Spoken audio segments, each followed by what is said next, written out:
Steve's. I'm Filthy the Bear. Today, we're in Venice. It's a lovely day. It was a bit cloudy before, but it's come out sunny. People have been coming here for centuries. Let's go check it out.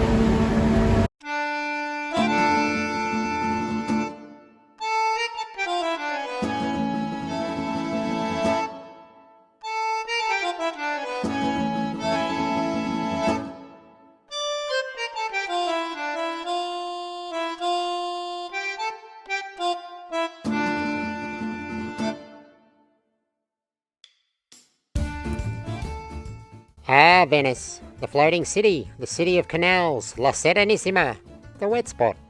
There are 170 canals, 400 bridges linking 124 islands, and swimming is prohibited. It's a city of contradictions built on the salt industry and petrified wood. Casanova, Vivaldi, Bellini, Bernini, Tintoretto, Titian, Marco Polo, Peggy Guggenheim. They've all called it home at some point. There must be something in the water. All around the city you've got these little fountains. Fresh water comes straight from the wells. You can drink it. You don't have to buy any water. It's great. Oh, you can drink it?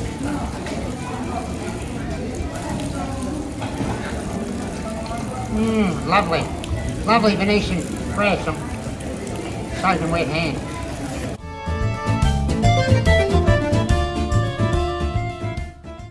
Gondolas are everywhere in Venice, but they're not cheap. It's €80 for half an hour or €100 after 7 p.m. Instead, try a traghetto. A traghetto is basically a gondola crossing, and there's a couple of places where you can get them throughout the city. They're only €8. €3, idiots, for a crossing, but don't expect a smile.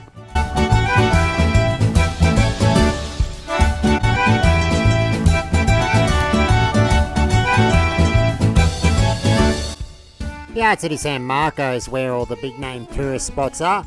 It's generally quite busy unless you're there at 6 o'clock in the morning, but it is a nice place to sit in the sun and watch the world go by. The Doge's Palace is a Gothic structure built in the 1400s as a fortress. It has all the mod cons for the time, elaborately decorated apartments, a prison, torture chambers, a bridge, and a room of torment, aptly known as the Twitter room. The palace burned a bunch of times and was rebuilt.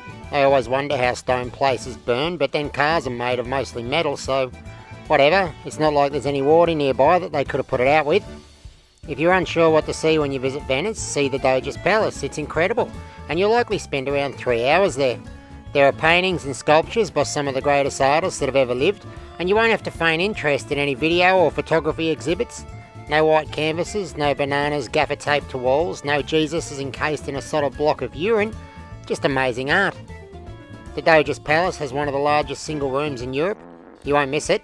The ceilings are incredibly decorated, and you'll likely get a sore neck from staring up in amazement. There's an armoury filled with crazy weapons, and if you ask the attendants, they'll let you take them out of the cases.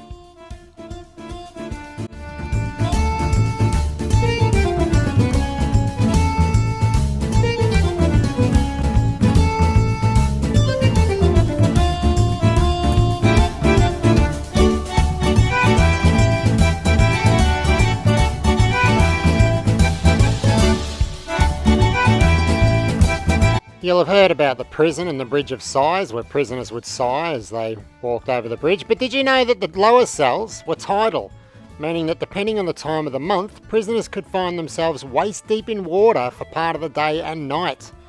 That's medieval times for you.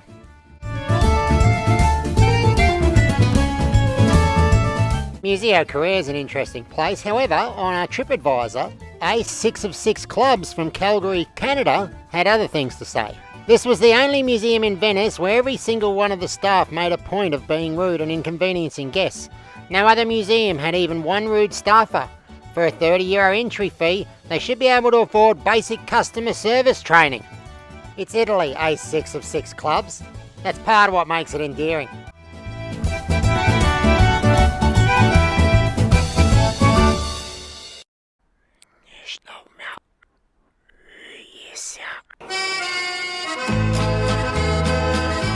The church has never been shy when it comes to laying out some cash, and the Basilica di San Marco is a good example of that. I'm pretty sure the amount of gold inside is a big part of the reason for Venice's sinking problem. It is nice to look at though. It's sort of a hoarder's church, lots of random stuff lying around, mosaics and statues and stuff.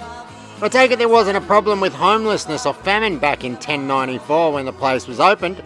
Well, they could never have spent all the money it would have cost to get all the statues and paintings done. Oh, I bet those were the days. You'd surely never be able to build such an opulent church today. There's just too many homeless and poor people now. Churches today would have to be very basic Stark affairs. Right?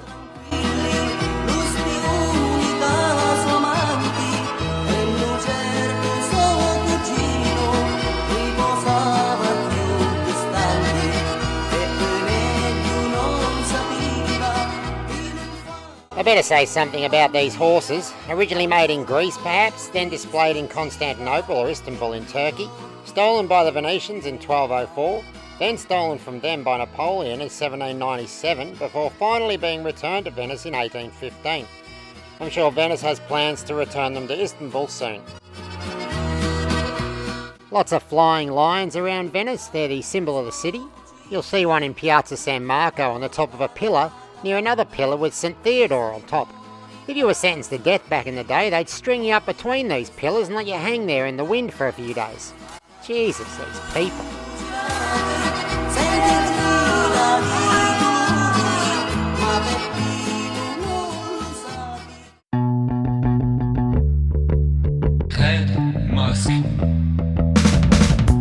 We dropped into the Chiesa di Frari in the late afternoon to see the Assumption of the Virgin by the artist Titian, or Titiano as the locals call him. There wasn't many people around at that time, and most tourists only hit the main hotspots really, so it's unlikely to be too busy when you visit. Beautiful, and yes, it is good.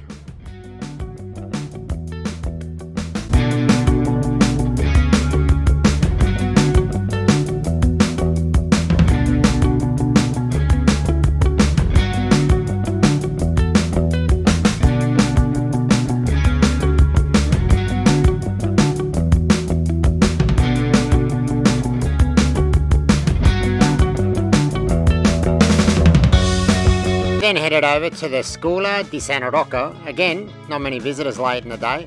It's famous for its paintings by Tintoretto, who was an apprentice of Tiziano for a whole 3 days before he was given the flick. But don't let that put you off, he knows what he's doing. Some beautiful paintings on the ceilings. You can use mirrors supplied to save your neck, and the carved wall facades are incredible.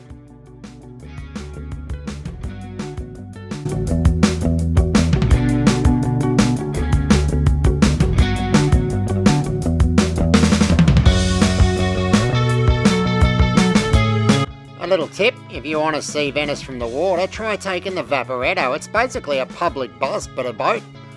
Drives around the city, stops at various places. I think about €7.80 will get you an hour's ride. If you go over that, they will not be happy about it, and they will fine you quite hefty. They don't let it slide. But look, we were on there for about an hour and a half, a bit sneaky, and it's a great way to see the city.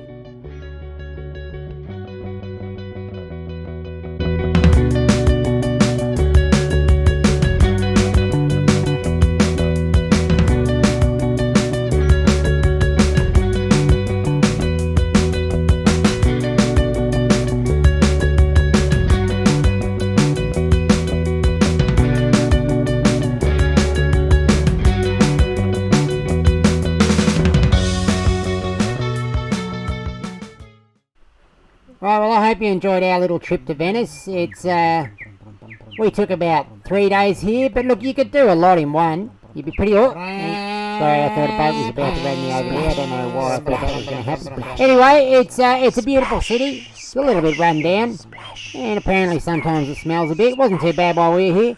It's romantic. Look, mate, it's Venice. Ah, Venice. Bye! Rhythmic walking.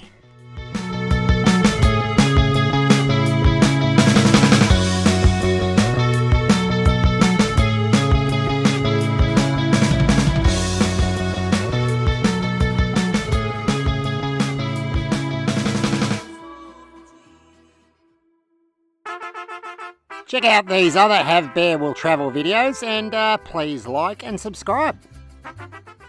You can also throw me some money if you've got some. I'm sure you have.